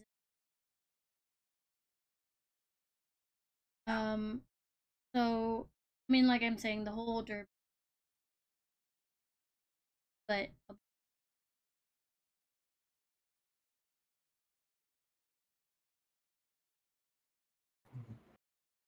And I feel like there's a mix of emotion towards the durability thing because I've seen a lot of people online that have complained about the durability thing, but they never got into the late game. Like if you get the late game weapons, like the royal sword, the royal shield, and just all the royal weapons, or the not necessarily the royal guard weapons. Those are kind of weak, but they're very powerful. The ancient weapons, if you just those powerful late game weapons, those are very durable and they actually last a very long time. If you are constantly fighting low tier enemies, but if you fight like a silver Lionel, you're gonna have a fun time with that because yeah, you can say goodbye to like maybe 3 of your royal broadswords, but that beats using up 20 traveler swords because traveler swords aren't that powerful. And I've actually seen somebody complain about how low durability the stick has, and I was really confused. And I was just like, why do you care about that? It's a stick. Of course, it's gonna break that quickly. But I just thought that was a little interesting, and maybe they could have tuned up the durability just a smidge. But I do know that the Hylian shield it's not indestructible, but it's the most durable it can possibly be in Breath of the Wild. I think that's how they coded it. I'm not entirely sure, but like in terms of like the durability points, it reaches a point where there's like indestructibility when it reaches a certain level of durability, and it was like 1 point away from being indestructible. That's from what I've read and studied from the game's development. The other thing I was just gonna say is that when you get the Master Sword and you have all this stuff, it wears out after a certain amount of time, which I thought that was kind of weird. Because in the other games you don't have that problem with the Master Sword. So, if you like hack and slash after a while and you use your spin attacks a certain amount of time, it wears out and then you can't use it. It becomes like a regular weapon except it doesn't break. And I found that kind of annoying because you have to do so much just to earn the Master Sword. You have to have like 12 hearts or something like that just to pull it out. So I was just half of the time when I played it and I got the Master Sword, I was like, why? You might as well switch to a weapon that's gonna break anyways because it's basically the same thing. Well, doesn't the all 3 files unbreakable, or does it just make it full power all the time? It makes when you complete the trial of the sword, it makes it basically the same durability as the Hylian shield. So it's like 1 point away from being indestructible, but it's not indestructible. It just lasts a very long time, and then you have the 10-minute recharge after it breaks, essentially. I wish it became indestructible after the trial of the sword because that would have been awesome. But yeah, I think it's just Nintendo putting a lot of so they just don't want you picking them. That's basically what it is. Yeah. And then, do you guys want to move on to the next topic or wait for CC? She just left. Yeah. I don't even know what she has next. I was just asked to come over here. Because I know that she wants us to talk about like original Zelda story ideas that we might have. Yeah. So, do any of you want to talk about that? Or you want me to go first, or what? I would for an original Okay. make it really. So after Ocarina of Time, we have 3D Zelda games at the beginning of each of the timelines, except for the Downfall timeline. So we have the 3D Zelda game Skyward Sword at the beginning of all of it. We have a 3D Zelda game at the beginning of the child timeline, the adult timeline, but we don't have one at the beginning of the Downfall timeline. So I thought it would be interesting to make one like between A Link to the Past and Ocarina of Time during that period. And then I would also have liked to see a return to Termina with Twilight Princess Link. So, That'd be interesting. and yeah, so if we compare Ocarina of Time and Twilight Princess, and you can even replace Twilight Princess with Breath of the Wild now, but specifically just Twilight Princess and Ocarina of Time, we see Hyrule, what it looks like, how it is in Ocarina of Time, and 7 years later we see how much it changed. And then like a few hundred years princesses, you get to see how it's changed, after hundreds of years instead of just several years.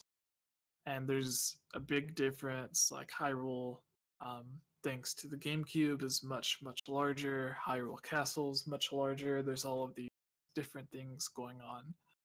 So I would have liked to have seen, in the same way that you can compare Twilight Princess to Ocarina of Time, Navi leaves Link at the end of Ocarina of Time, Midna leaves Link at the end of Twilight Princess. So where Ocarina of Time Link goes out on a quest to try to find Navi or figure out what's going on there, and then Majora's Mask happens. I thought it would have been interesting if Twilight Princess Link did something similar to where he tried finding another way to get to the Twilight Realm to meet Midna again. But instead of going to the Twilight Realm, he ends up in Termina, or maybe what he's looking for to get to the Twilight Realm is in Termina. Like maybe the Mirror Twilight for Hyrule was broken, but maybe Termina has a way to get in, or a second mirror, or something like that. So then it's the Return to Termina that a lot of fans want. It's a sequel to one of the best-selling Zelda games. It was the best-selling Zelda game until Breath of the Wild, and then so if you look at how much larger Ocarina, Hyrule, and Twilight Princess is to that of Ocarina of Time, what would Termina look like on that scale? If you made Termina like 10 times bigger than the N64 version, like you did with Ocarina of Time and Twilight Princess for Hyrule, what could they add to it? How much different? And then on top of that, you would be in Termina for the first time as an adult instead of a child. And then,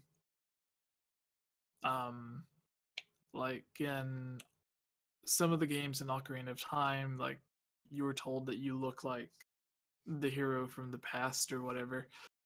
And I think they could do the same thing in Twilight Princess, or the sequel to Twilight Princess, if it took place in Termina. So when you return to Termina, there could be characters like the Anju and Cafe side quest, or Angie and Cafe side quest, where they get married. Maybe their great great granddaughter or a grandson is in Termina at this point, and then he's telling you like, "Oh, you look like this person that helped save my grandparents' wedding a long time ago." The hero, or the person that all the stories talk about the kid who came and saved everyone. So I think that would be an interesting thing to do. But what about you guys? That would be fantastic. I can't even top that if I wanted to. Hey. That was amazing. Like Mr. Gibbs says, hire this man now. Basically. That was Um, amazing. I had an idea. I actually made a video on it. I was thinking it would be really cool if back to go in having the original Zelda villain having like a spiritual successor to Ganon. I thought it'd be really cool to have like maybe a female mage that has learned the magic and the evil of Ganon and or Demise, one of the two. And Link is just a normal knight at Hyrule, kind of the cliche story thing. And then this mage just appears out of nowhere and takes over Hyrule. And before Link even knows that he's the hero chosen by the goddesses, the villain puts a curse on the blood of the hero so that he can't withdraw the Master Sword in order to stop her from taking over Hyrule. And essentially the whole game uses a mix of the Breath of the Wild, A Link Between Worlds formula, where you have to travel around the world and find items to help you complete dungeons and whatnot. But the dungeons are not essentially dungeons, they're tombs. And the tombs are actually tombs of past heroes. And the past heroes have a tomb based around a setting from their game. So like maybe Wind Waker Link is the water temple theme, and you have to do water puzzle solving skills in order to get through that. And then after you get to the boss and you beat the boss in the tomb or the temple or whatever, the spirit of that hero will give you a piece of the Triforce of Courage. And once you collect all the pieces, you can go to the Master Sword, and they help you withdraw the Master Sword from the pedestal, and then you can go and fight the new villain. I always thought that would be very cool, just because it would connect a lot of the Zelda games. I don't know how that would work lore-wise. I feel like that would be kind of safe, assuming that the Zelda timelines re-merge, but I don't think they do. They might. I have no idea, because Breath of the Wild doesn't have a confirmed timeline spot, at least that I know of. But I just thought that would be really interesting. Like maybe you're traveling and you find the hover boots, and you're like, oh, I need this for the Ocarina of Time dungeon, and then you go in there and you use the hover boots to cross a gap that is similar to a gap that you might have had to cross in Ocarina of Time. And I feel like it would just be a big fan service, and at the same time it would fill out some lore that intertwined and connected the games, and it would give a fresh villain, and it would bring a lot of new stuff to the table while at the same time keeping things classic.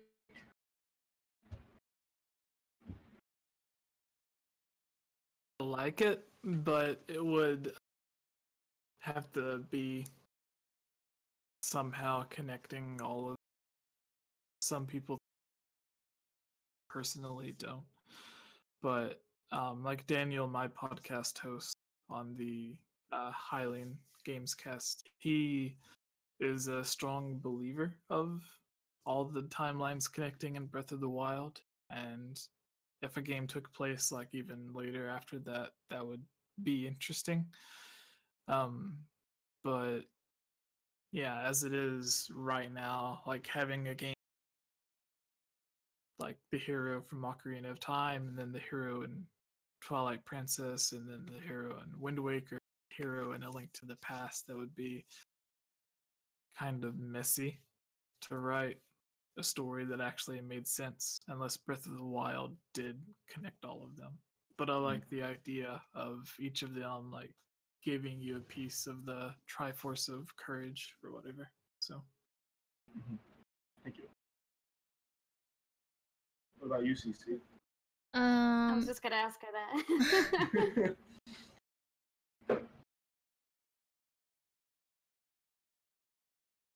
I kind of stepped away for a minute and I came back still trying to process everything, so I didn't fully catch what you said, to be honest. Sorry. We were Basically, just your idea, the story for Wait, your idea for what? Sorry, you cut out for me. an idea that you have for a Zelda game. Like, what would the story be based on? Oh, Was the if I had a question we were answering.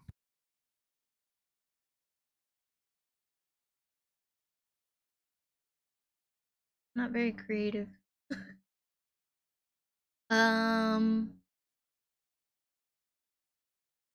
I think my favorite idea right now would be to play as Zelda, like I mentioned earlier. Saving your own kingdom. And maybe, you know, having a hero still implemented in the story and he can be your companion, but the story revolves around you being Zelda.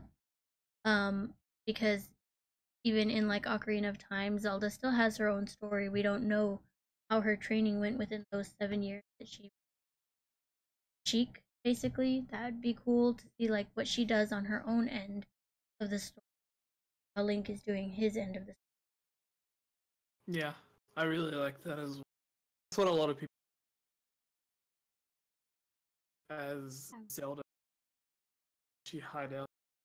How did she get her training? What other abilities does she have that we didn't see because we only seen her for like 5 minutes throughout the entire game as Sheik because she would show up, teach you a song, and then leave. So, right. Yeah, I think I would like to see that side of the story too. Like, what is Zelda doing while Link is saving the world or doing his own thing, like trying to get to her? What is she doing?